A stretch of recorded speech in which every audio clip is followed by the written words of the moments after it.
आप सभी ने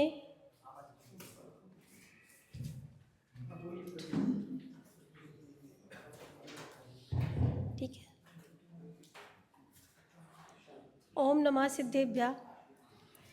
सभी को जय जिनेन्द्र। आशा है आप सभी बढ़िया स्वस्थ होंगे, प्रसन्न होंगे।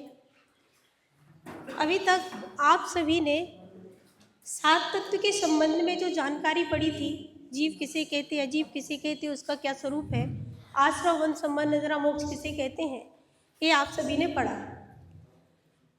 तो जीव तत्व किसे कहते हैं बताइए चेतन जी भाई साहब। जिसमें ज्ञान दर्शन हो, जिसमें ज्ञान दर्शन हो उसे जीव जीव तत्व कहते हैं। हाँ निखिल भाई साहब, क्या भाई साहब ने सही बताया जीव तत्व की परिभाषा? हाँ सही बताया था। इसमें थोड़ी और थी कि जिसमें मेरा ज्ञान। हाँ, यानी क्या है जीव तत्व की परिभाषा? कि जिसमें मेरा ज्ञान दर्शन हो उसे जीव तत्व कहते हैं। तो जो चेतन जी भाई साहब ने परिभाषा बताई वो किसकी परिभाषा थी? वो जीव द्रव्य की परिभाषा थी। जीव द्रव्य की परिभाषा मतलब कि जीव द्रव्य मतलब सभी जीव द्रव्य हैं, यानी सब में ज्ञान दर्शन है, इसलिए सभी जीव द्रव्य हैं। लेकिन जीव तत्व मतलब जिसमें, हाँ हाँ संयम भैया क्या बोला आपने? हाँ मैं स्वयं मतलब जिसमें मेरा ज्ञान दर्शन पाया जाए। क्योंकि जो सात तत्व हैं वो क्या है कि प्रयोजनभूत है। प्रयोजनभूत है मतलब इनसे हमारा सुख का प्रयोजन सिद्ध होना है, इसलिए जीव तत्व मतलब जिसमें मेरा ज्ञान दर्शन पाया जाए उसको जीव तत्व कहते हैं। ठीक है। अब एक प्रश्न और पूछूंगी मैं। जो बंध तत्व है, बंध तत्व की परिभाषा क्या है? बंध तत्व, हाँ प्रशांत जी भाई साहब आप बताइए। रागद्वेष परिणामों का बना रहना, आत्मा में रागद्वेष परिणामों का बना रहना उसे बंध तत्व कहते हैं। हाँ मैं दूसरी तरह से कहना चाहूंगा। हाँ बताइए। जो मेरी आत्मा के परमाणु जो चिपक रहे हैं उसको बंद कर चुके हैं। हाँ ठीक है। हाँ अश्विन जी भाई साहब, जो भाई साहब ने परिभाषा दी और जो प्रशांत जी भाई साहब ने परिभाषा दी, इनको हम किस प्रकार से डिफाइन कर सकते हैं? दोनों में जो आत्मा में भाईसा ने बताया वो द्रव्यबंध की बात बताई, हाँ। और प्रशांत जी भाईसा ने बोले वो भावबंध की बताई। दोनों की अपेक्षा अपने आप में सही है। हाँ यानी जो बंध है वो दो प्रकार से होता है, एक द्रव्यबंध और एक भावबंध। तो भावबंध मतलब हमारे परिणाम, तो जो मोहराग देश के परिणाम हो रहे हैं हम उनमें रुक रहे हैं, अटक रहे हैं, तो वो है भावबंध। और उन परिणामों के निमित्त से जो कर्म आकर के हमारे प्रदेशों में चिपक रहे हैं, बंध रहे हैं, उसको कहेंगे द्रव्यबंध। अब इसके बाद ये अपन ने इस तरीके से इन सभी सात तत्वों का स्वरूप अपन ने समझा था, जीव अजीव आश्रय वन संबंध निद्रा मोक्ष। इनके दो दो भेद भी पढ़े थे द्रव्य और भाव रूप से। इनमें जो मुख्य रूप से दो तत्व हैं जीव और अजीव, ये मुख्य रूप से दो तत्व हैं, और ये बाकी जो पांच हैं इनके विशेष हैं। अब हमें इनके विशेष जानने की आवश्यकता क्यों पड़ी? क्योंकि हमारा प्रयोजन मोक्ष का है। तो इन सात तत्वों में कौन से तत्व हे हैं, कौन से तत्व गे हैं और कौन से तत्व उपादेय हैं? तो हे किसे कहेंगे मुक्तेश भैया? जो छोड़ने योग्य हो। हाँ, जो छोड़ने योग्य हो उनको हे कहते हैं। और गे किसे कहते हैं? हाँ, जिसका नाम लिया जाए वही बोलेगा, बीच में कोई भी नहीं बोलेगा। हाँ, तो गे मतलब कि जो जो पदार्थ जानने योग्य हैं वो सभी गे हैं। इस परिभाषा अंकुर जी भाई साहब आप सहमत हैं सीएम भैया की? हाँ ठीक है। हमने क्या जाना कि हे जाना, हे मतलब पीछे भैया आलोक जी, छोड़ने योग्य या फिर त्यागने योग्य। हाँ छोड़ने योग्य या त्यागने योग्य। ठीक है। तो हाँ प्रसाद जी भाई साहब, गेय के बारे में हम अलग तरह से भी परिभाषा कर सकते हैं कि जो जानने में आने योग्य है। हाँ क्योंकि क्या है, जानने योग्य कहेंगे तो अभी ये मोबाइल को मुझे देखना नहीं है, फिर वह भी यानी ये हो जाए, तो इसलिए जानने में आने योग्य जो है वो सब ये है, ऐसा हाँ। हम कह सकते हैं। हाँ अश्विन जी भाई साहब, प्रशांत भाई साहब सही बोल रहे हैं। हाँ सही बोला ताकि उसमें अपन को पढ़ रहे के प्रति जो अपेक्षा है या मैं वो होंगे तो ही जान पाऊंगा, ऐसा वो नहीं रहेगा। हाँ। इसलिए जानने में आने योग्य। हाँ यानी जो पदार्थ हमारे ज्ञान में जानने योग्य है उनको हम कहेंगे ज्ञेय। अब तीसरा पॉइंट है कि उपादेय किसे कहते हैं, निखिल भैया। तीसरा उपाधि। तो उपादेय किसे कहते हैं? उपाधि जो हमें पाने योग्य, जिसको हमें अचीव करना है, ग्रहण करना है। हाँ, जिसको ग्रहण करना है। हाँ सुप्रीम भैया, क्या निखिल भैया ने सही बोला? क्या बोला? उपाधि मतलब ग्रहण करने योग्य। हाँ, ग्रहण करने योग्य। इसके अलावा उपादेय का कुछ और भी अर्थ है स्वयं प्रभा जी? प्राप्त करने योग्य भी होता है, ग्रहण करने योग्य भी होता है और अपने पाने योग्य। इसके अलावा उपाधि को और तरीके से, कि उपाधि दो तरीके से होती है वस्तु, एक प्रकट रूप में उपाधि और एक आश्रय रूप में उपाधि। हाँ तो अपन इसको कह सकते हैं। हाँ, पीछे विवेक भैया, स्वयं प्रभा जी ने क्या बोला? उन्होंने पर्यायवाची शब्द बोलेंगे, ग्रहण करने योग्य, प्राप्त करने योग्य। इसका मतलब आप अलर्ट नहीं थे, आपने सुना नहीं है उन्होंने क्या बोला। उपयोग नहीं। ध्यान से सुनिए क्लास, क्योंकि ये इतना मुख्य विषय है। यदि आप इस विषय से चूक गए तो आप कभी भी जिनवाणी के अभ्यास करने में सफल नहीं हो पाएंगे, क्योंकि हम पढ़ेंगे सात तत्व का स्वरूप, लेकिन यदि हम उनमें हेगे और उपाधि नहीं लगा पाएंगे तो हम अपने प्रयोजन को सिद्ध नहीं कर पाएंगे। हाँ, तो उपाधि कितने प्रकार से होते हैं? सुप्रीम भैया क्या बोला स्वयं प्रभा जी ने? हमने पूछा क्या था उनसे? क्या पूछा था हमने, बताइए। उपाधि है ये उपाधि। हाँ, तो हमने किसकी डेफिनेशन पूछी थी? बोलिए प्रशांत जी भाई साहब, क्या पूछा था हमने? हाँ हाँ, आप बताइए। मैं बोलूँ। हाँ, उन्होंने उपादेय के बारे में बताया था, तो दो परिभाषा तो आई थी, लेकिन वास्तविक रूप में देखा जाए तो प्रकट करने योग्य और आश्रय लेने योग्य, यह उपादेय सात तत्वों के बारे में महत्वपूर्ण है और यही अर्थ हमें लेना चाहिए। हाँ सुधीर जी भाई साहब, प्रशांत भाई साहब ने सही बोला। हाँ इसमें एक चीज और है, तीन तरीके से कह सकते हैं। हाँ। आश्रय लेने योग्य, एक प्रकट करने योग्य, एक देश रूप, मतलब प्रोसेस है, एक प्रोसेस के नाम में देखना उसको। निखिल भैया की बात से सभी लोग सहमत हैं? निखिल भैया की बात से सभी लोग सहमत हैं?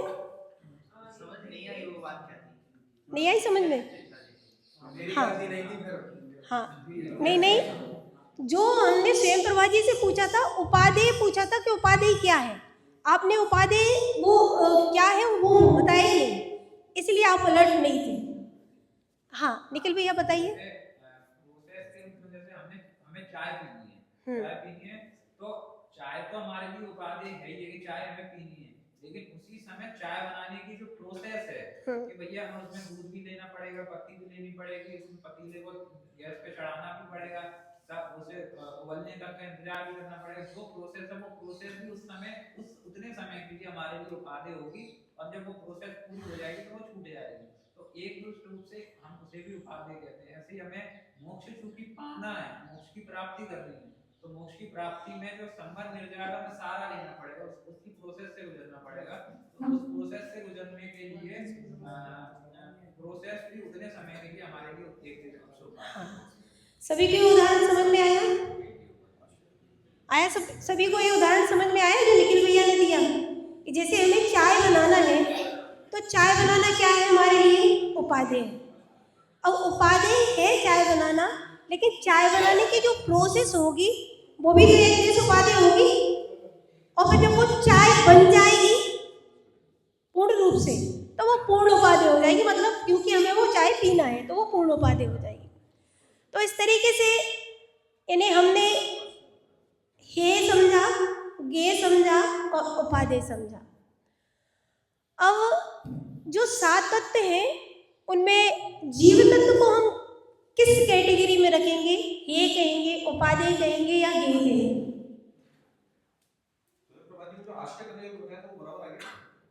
अभी अभी आगे विषय आएगा, पूरा डिफाइन होगा। हाँ अंकुर जी भाई साहब,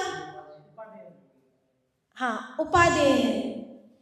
बोलिए संयम भैया, गड़ा कोटा वाले अंकुर भैया ने बोला जीव तत्व उपादेय है, क्या ये एकदम एकदम परफेक्ट सही है? हाँ चेतन जी भाई साहब, आश्रय करने योग्य उपाधि है। हाँ हाँ, मतलब क्या बताया अंकुर जी भाई साहब ने कि उपादेय, फिर उसमें यदि हम केवल उपादेय कहेंगे तो दिक्कत हो जाएगी। क्यों हो जाएगी दिक्कत? बाकी भी तत्व है ना। हाँ बाकी भी तत्व हैं, क्योंकि 7 तत्व हैं, वो 7 तत्व अलग अलग हैं, 7 तत्वों का स्वरूप अलग अलग है। तो यदि उपादेय कहेंगे तो एक देश और आश्रय करने योग्य उपादेय, ये चीज, दो चीजें गड़बड़ हो जाएगी, है ना। तो इस तरीके से जीव तत्व क्या है विवेक भैया? जीव तत्व, द्रव्य नहीं पढ़ रहे अभी, हम क्या पढ़ रहे हैं? आपकी क्रिया नहीं है, जीव तत्व। हाँ, तो जीव तत्व क्या है? उपाधि। तेज है आवाज। अरे नहीं समझ में आ रहा। माइक थोड़ा नीचे कर। ठीक है, आश्रय उपाधि तो है, आश्रय। हाँ जीव तत्व उपादेय। हाँ आलोक भैया, हाँ अभी वही गलती अंकुर भैया से हुई थी, और आपके आगे ही बैठे अंकुर भैया, तो आपको फोकस करके ध्यान से सुनना चाहिए कि यदि हमें आंसर आ रहा है तो हमें वो समझना है, सुनना है कि क्या है इसका आंसर। हाँ बोलिए। अगर हम ऐसा नहीं बोलते हैं आश्रय योग उपाधि, तो इसमें मैंने सिर्फ उपाधि बोल दिया, तो इसमें गलत हो गया। हाँ इसमें गलत हो गया। क्यों? हाँ निखिल भैया बताइए क्या गलत है इसमें? मैं सुन नहीं पाया, सॉरी। उनकी बात क्या थी? मैं प्रेशर से कुछ चर्चा क्लास में आपसी चर्चा नहीं करना है, क्योंकि वो विषय निकल जाता है और रिपीटेशन करना पड़ता है।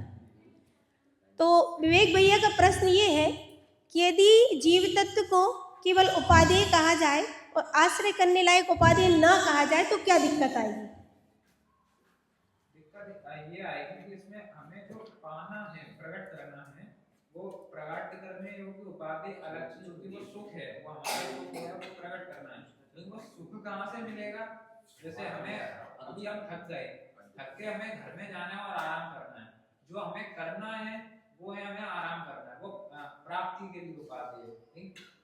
वो आराम होगा कहीं जब हम घर में जाएंगे, कमरे में जाएंगे, अपने बेड पे जाकर लेटेंगे, तब वो तो बेड वहाँ पे आश्रय करने योग्य उपाधि है, और जो करने योग्य उपाधि है वह आराम है। तो इसी तरीके से जो करने योग्य वो सुख का अनुभव करने योग्य उपाधि है, लेकिन वो सुख मिलेगा कहाँ? कि आत्मा में मिलेगा, जीव तत्व में मिलेगा, इसलिए वो जीव तत्व आश्रय करने योग्य। हाँ अंकुर जी भाई साहब, दीदी क्या बिना जाने अपन उपादेय कर लेंगे उसको? बिना जाने नहीं करेंगे, अभी अभी वो आ रहा है ना विषय। हाँ हाँ हाँ हाँ हाँ अंकुर जी भाई साहब बोलिए। जीव तत्व को हम केवल उपादेय यदि बोलते हैं तो वो पूर्णतः सही इसलिए नहीं होता है क्योंकि अन्य तत्व भी उपादेय है, तो इसलिए उसको आश्रय योग्य उपादेय यदि हम कहेंगे तो वो ज्यादा सही है। हाँ, और जीव तत्व केवल उपादेय है, आश्रय करने लायक उपादेय है या कुछ और भी है? हाँ प्रशांत जी भाई साहब।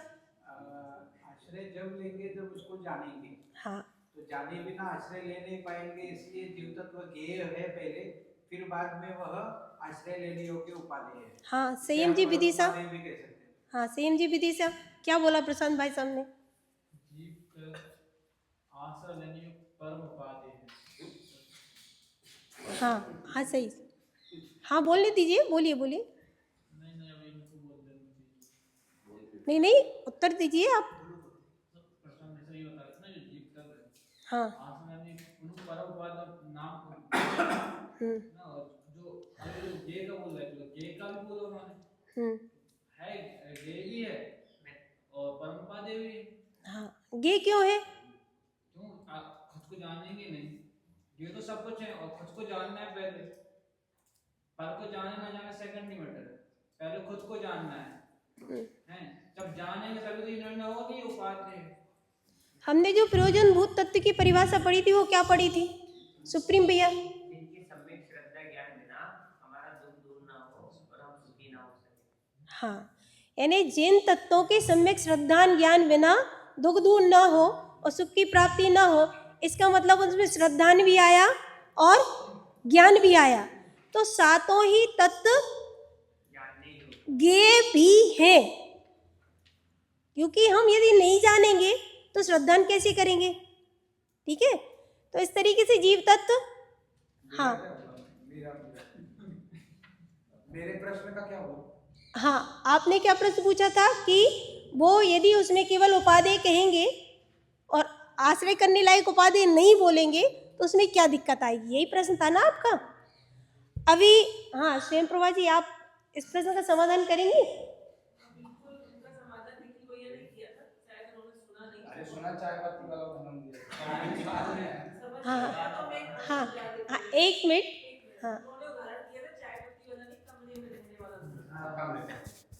तो उन्होंने कमरे में रहने वाला उदाहरण दिया था कि आप बहुत थके हुए हैं, तो थके अब आराम करना भी उपादेय हो गया। ठीक है, वो आराम करना एक उपादेय हो गया। और आराम जिसके आश्रय से करोगे, आराम करने के लिए कोई जगह चाहिए ना, बिस्तर कमरा चाहिए ना, वो उसका आश्रय होगा। तो उपादेय के दो प्रकार हो गए।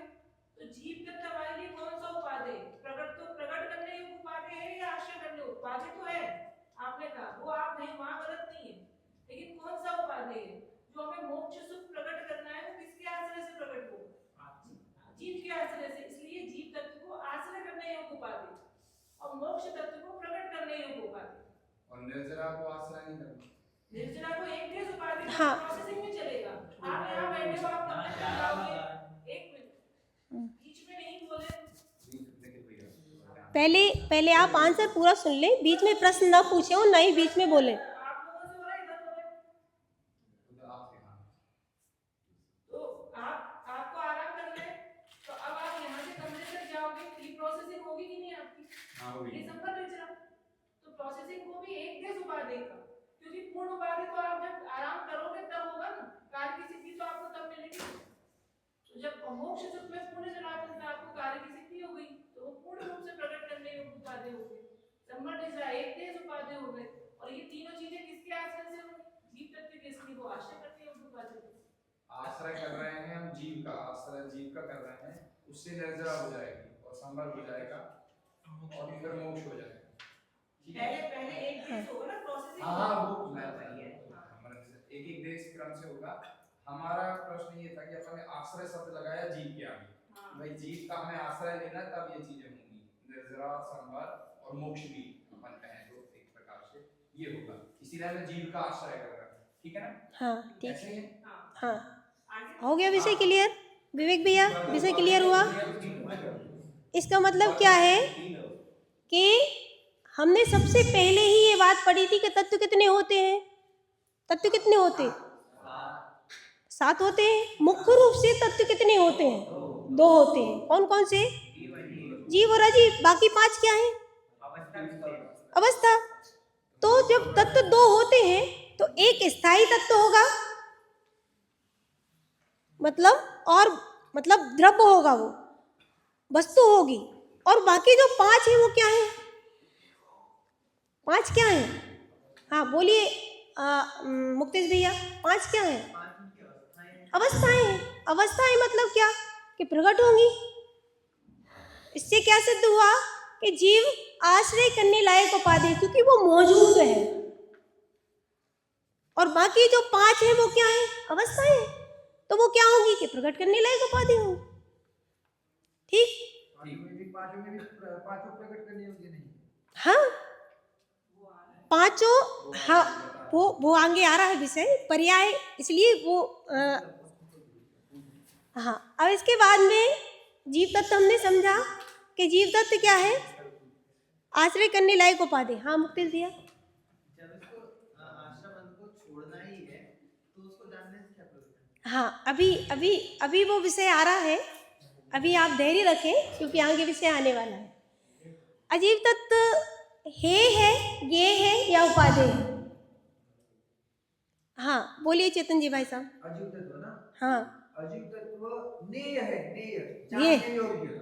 हाँ ये ये ये हाँ हाँ ठीक है, कोई दिक्कत नहीं है वो।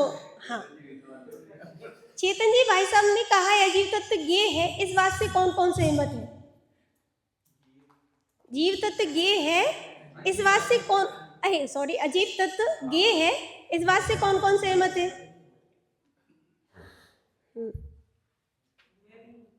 हाँ ठीक है, प्रशांत जी भाई साहब नहीं है, सुप्रीम जी नहीं है, और विवेक भैया आप भी नहीं सहमत चेतन जी भाई साहब से? सहमत है। और स्वयं प्रभा जी आप नहीं है। नहीं, हाँ अब आप, हाँ बताइए स्वयं प्रभा जी क्यों नहीं है? मेरे हिसाब से अजीब तत्व ये है पर ये भी है। है भी है। दोनों ये तो है। हाँ इसमें तो एक्सेप्ट कर रही हूँ। हाँ साथ में ये भी है, दोनों लगे। है भी है। हाँ निखिल भैया। जब हमने अजीब को ग्रहण ही नहीं किया तो त्याग किस चीज का करना? बस हाँ, हमने इसीलिए ये तो था। उन्होंने ग्रहण किया है, लेकिन नहीं, उन्होंने ग्रहण किया है, छोड़ेंगे। हाँ, बराबर है, उन्होंने ग्रहण किया तो छोड़ेंगे। अंदर स्वभाव में ग्रहण हाँ। किया। मैं जवाब दूँ? हाँ हाँ बोलिए बोलिए। मैंने ग्रहण किया है मान्यता में, तो मान्यता छोड़ेंगे ना कि अजीब को अपना अरे, बनाया है। वो ग्रहण कर रहे हैं, आश्रवबद्ध है, वो अजीव तत्व नहीं है। हाँ एक एक जन उत्तर दें, एक एक जन। हाँ बोलिए अश्विन जी भाई साहब। हाँ बोलिए बोलिए अश्विन जी भाई साहब बोलिए। नहीं, वो स्वयं प्रभा जी को आगे समझ में, आगे समझ में आगे क्लियर है? उनको आगे। हाँ प्रशांत जी भाई साहब आप भी सहमत नहीं थे चेतन जी भाई साहब से, आपको विषय क्लियर हुआ? वास्तव रूप में देखा जाए तो अजीव तत्व को ही हमने आज तक जीव माना है, तो वह मान्यता को हमें छोड़ना है, इसलिए वो गेय है। जब तक जानेंगे नहीं तब तक छोड़ने की बात नहीं आएगी। तो गेय भी है और छोड़ने योग्य भी है, इसलिए है। छोड़ने योग्य भी है। हाँ हाँ हाँ मान्यता में एक एक जन। हाँ आप ये बात कर रहे हैं। एक एक जन आंसर दे, जिससे पूछा जाए वही आंसर देगा, सभी लोग ना बोले। जो बात कर रहे हैं तो अजीव तत्व को मैंने जीव माना, वो अजीव तत्व नहीं है, वो मिथ्यात्व और मिथ्यात्व को हमने आश्रय भाव में लिया है, तो आश्रय तत्व हुआ। तो आश्रय तत्व तो छोड़ने ही होगी, ये बात तो समझ नहीं रही है। तो वहाँ उसको मान्यता को अजीव में नहीं आश्रम में लेंगे, इसलिए अजीव तत्व वहाँ पे ध्येय ना होकर के मात्र ध्येय है। सुप्रीम भैया आप भी सहमत नहीं थे चेतन जी भाई साहब से, आप बताइए क्यों नहीं थे सहमत? मैं इसलिए नहीं कहा कि ना तो अजीब है ना उपादेय ना गे, अजीब अजीब है। हाँ सही है सही है। आप, हाँ सभी शांत बैठे ध्यान से। हाँ जो सुप्रीम भैया ने बोला कि अजीव तत्व ना है ना गे है ना उपादेय है, वो तो केवल अजीब है। अब हमें ये बताइए कि यहाँ हम चर्चा किसकी कर रहे हैं, क्यों कर रहे हैं? सातों तत्वों में हम समझ सकें क्या है ये बात। हाँ और जो सात तत्व क्या है? प्रयोजनभूत है, तो हमारा प्रयोजन सुख का है ना, तो फिर अजीब तत्व क्या होगा? यदि हमें हमारा प्रयोजन है ना सुख का, तो फिर अजीब तत्व को क्या कहेंगे? है कि उपाधि में से किसी में शामिल नहीं करेंगे उसको? बताइए अंकुर जी भाई साहब। करेंगे ना, ये होगा। हाँ क्यों करेंगे अश्विन जी भाई साहब? क्योंकि बिना जाने उसको श्रद्धांजलि कैसे करें, जानना तो पड़ेगा ना उसको। हमारा प्रयोजन क्या है? हमारा प्रयोजन क्या है? हाँ सुखी होना हमारा प्रयोजन है, तो क्या अजीब तत्व में सुख है? नहीं, नहीं है ना। नहीं, सुख नाम गुण उसमें नहीं। तो फिर यदि हम उसको नहीं जानेंगे तो फिर हम उसी में सुख मान लेंगे, तो जानना तो जरूरी हुआ ना। बोलिए सुप्रीम भैया, आया समझ में? सुप्रीम जी आया। हाँ बोलिए भाई साहब। सबसे बड़ी प्रॉब्लम ये है कि मैंने पर पदार्थ को अपना मान रखा है और उसमें चार प्रकार की मिथ्या बुद्धि करती है, कर्तव्य ममत्व कर्तव्य भोक्तव्य। जब तक मेरी मिथ्या ये बुद्धि उसे पड़ी हुई है, मैं सुखी कैसे होऊंगा? मैंने तो पर चीज को अपना मान रखा है। तो मुझे उसका स्वरूप तो जानना पड़ेगा कि ये पर है, शरीर पर है, ये जो संयोगी पदार्थ हैं, ये नौकर आदमी ये पर है, और दूसरा इनसे मेरे सुख दुख का कोई संबंध नहीं है, जो कि मैंने अनादि से मान रखा है। वो सुख बुद्धि के लिए छूटेगी जब तक इनको मैं पर नहीं जानूंगा। तो मुझे इनको जानना पड़ेगा ना। तो यहाँ पे बात है कि मतलब कि ये ही नहीं है मेरे, तो बिना जाने के मैं शरीर को मतलब अपना मानना छोड़ दूंगा। अनादि से इसको अपना मान रखा है। गटर में जाके कीड़ा पैदा होता है, सतर्की कीड़ा, उसको कहता कि नहीं मैं ये ही मैं हूँ। मेरे शरीर को अपना मान रखा अनादि से, और तो उसको जो है जाने बिना उसको तो पार कर लेगा, नॉट पॉसिबल। हाँ ठीक है, इसलिए सुप्रीम भैया आपको हो गया क्लियर कि अजीव तत्व गे क्यों है, ठीक है। अब इसके बाद में आश्रव तत्व, आश्रव तत्व हे है, गे है या उपादेय है? सेम जी गड़ा कोटा छोड़ने योग्य है। हाँ सेम जी की बात से सभी लोग सहमत हैं? सभी लोग सहमत हैं? हे ये अकेला है, गे भी है। हाँ, जिससे पूछा जाए वही उत्तर देगा। हाँ सेम भैया आपने क्या बोला? हे अकेला है, गे भी है। हाँ आपका प्रश्न है, इस प्रश्न का समाधान करेंगे। हाँ चेतन जी भाई साहब करिए। सातों तत्व गेय है, हाँ सातों तत्व जानने योग्य। ये बात अभी 1 मिनट पहले ये बात आई थी कि सातों ही तत्व प्रयोजनभूत होने से जानने लायक हैं। अभी यदि आप अलर्टनेस से सुन रहे होते तो आपको ये प्रश्न खड़ा नहीं होता। नहीं, बीच में क्या है, गे का खंडन भी हो गया। नहीं, सातों ही तत्व गे हैं, ये बात अभी आई थी। आप ध्यान से सुनिए, तब आपको विषय क्लियर होगा। यदि एक भी पॉइंट मिसिंग हुआ तो आपको विषय क्लियर नहीं होगा। तो आश्रव तत्व है क्यों है? आश्रव तत्व जानकर है क्यों है? हाँ पीछे आलोक भैया। यह मतलब ये इसलिए है क्योंकि यदि आश्रव होता रहेगा तो फिर अपने जो लक्ष्य था वो सिद्ध नहीं हो पाएगा। हाँ एक तरह से कर्मों का आना होता रहेगा। निखिल भैया। आश्रव इसलिए है क्योंकि वो दुख का कारण है। अगर दुख का, हमें जब दुख से मुक्त होना है तो उसकी जो रीजन है उसको छोड़ना पड़ेगा, और जब तक उसके रीजन को नहीं छोड़ेंगे तो दुखी होते ही रहेंगे। ये दुख को छोड़ने के लिए हमें आश्रव तत्व छोड़ना पड़ेगा। हाँ अभी इसके पहले की जो क्लासेस में आप सभी ने आश्रव तत्व का स्वरूप पढ़ा था ना सभी ने? आश्रव तत्व क्या है? तो हमने आश्रव तत्व के स्वरूप में पढ़ा था ना कि आश्रव तत्व कैसे है? आश्रव तत्व कैसे है? दुख रूप है। हाँ यानी आश्रव मुख्य रूप से आश्रव किसे कहेंगे? आश्रव किसे कहते हैं? हाँ चेतन जी भाई साहब। राग द्वेष भाव। हाँ यानी मोह, राग और देश के जो भाव है उनको हम मुख्य रूप से भाव आश्रव कहते हैं, ठीक है ना। तो जो मोह का परिणाम, राग का परिणाम और देश का परिणाम, ये तो प्रत्यक्ष में दुखदाई देता है। तो इससे क्या सिद्ध हुआ कि आश्रव तत्व क्या है? दुखदाई होने से हे है। अब इसके बाद में जो बंध तत्व है, बंध तत्व हे है, गे है या उपादेय है? स्वयं प्रभा जी। हाँ बंध तत्व भी हे है,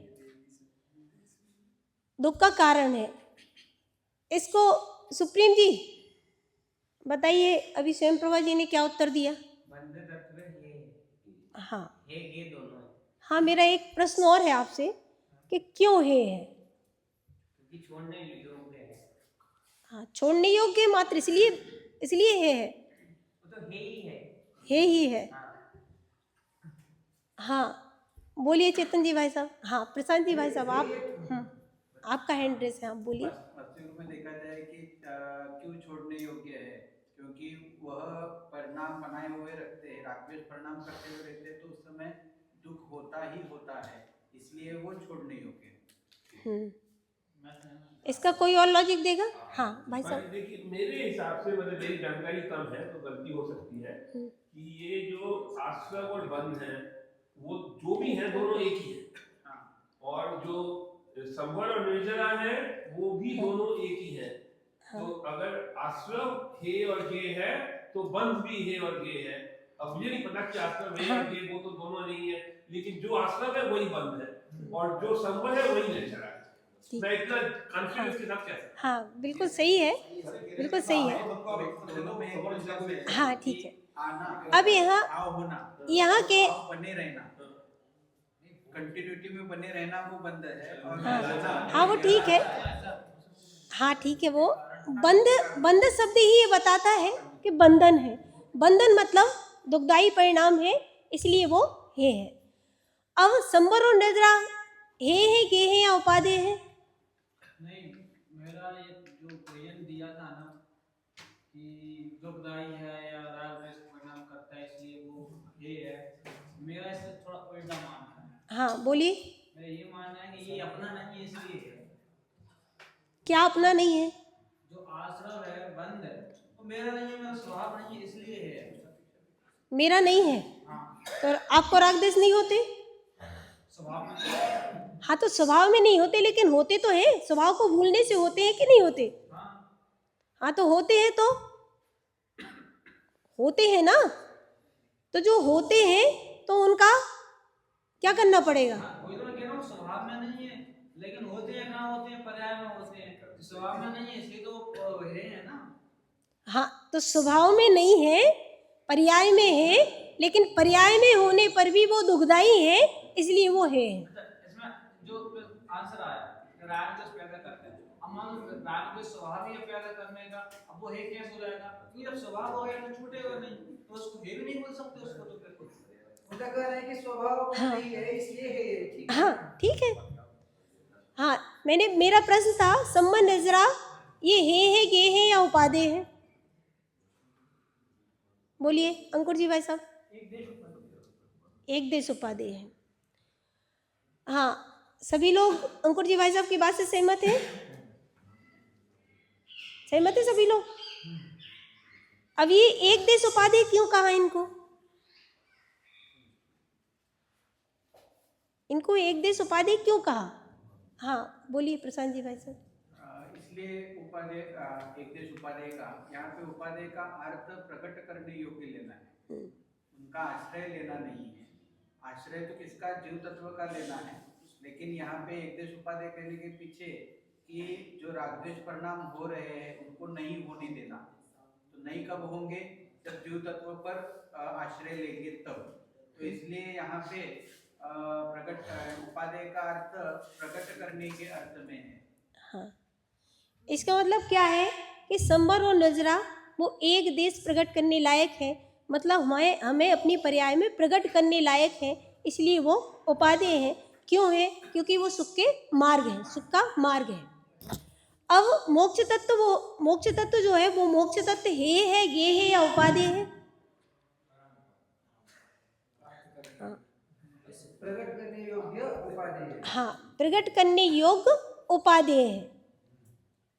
क्यों है? क्योंकि हमारा प्रयोजन क्या है? सुख प्राप्त करना। तो जो सुख प्राप्त होता है वो कहाँ होता है? सुख प्राप्त होता है वो किस अवस्था में होता है? मोक्ष अवस्था में होता है। तो जब हमारा प्रयोजन सुख का है और हमें पूर्ण सुख चाहिए, जैसे एक छोटा सा बच्चा होता है ना, तो यदि उसको आप आधा लड्डू दोगे तो वो कहेगा हमें नहीं चाहिए।